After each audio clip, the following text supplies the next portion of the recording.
Sir साहब, आपने कहा था आज़ाद या नून लीग की टिकट से लड़ूंगा, लेकिन पीटीआई में मैं नहीं जाऊँगा। तो ऐसी कौन सी मजबूरी होगी कि आप पीटीआई ज्वाइन? देखिए, उस वक्त ये था कि हमारे सैयद जाफर शाह साहब सदर थे पीटीआई के, तो जाहिर है उनके होते हुए मेरे पीटीआई जाने का कोई वजह नहीं बनती थी।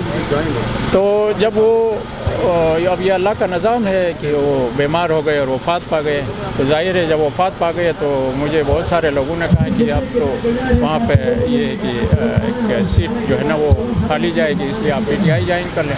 तो मैंने पीटीआई ज्वाइन कर लिया, ठीक है ना। अभी आगे ये है कि अगर टिकट मिलेगा तो इलेक्शन लड़ेंगे, नहीं लड़ेगा तो फिर उस वक्त देख लेंगे।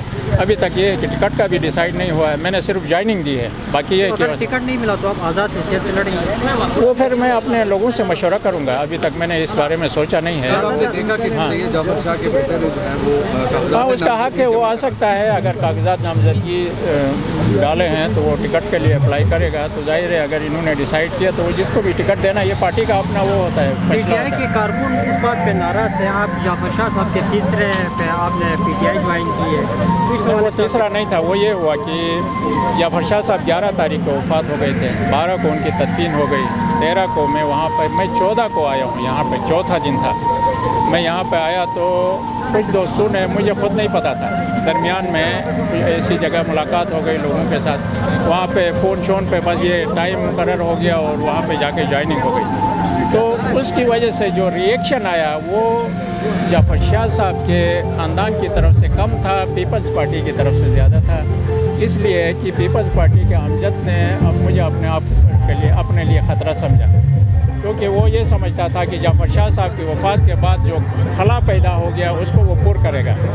तो जब मैं पीटीआई में शामिल हो गया तो उसने इसको मुझे अपने आप को ख़तरा समझ के उसने वहाँ पे शोर किया। सबसे ज़्यादा पीपल्स पार्टी वालों ने मुखालफत की, उसमें दूसरे लोग भी, PMLN वाले भी शामिल हो गए और इस तरीके से।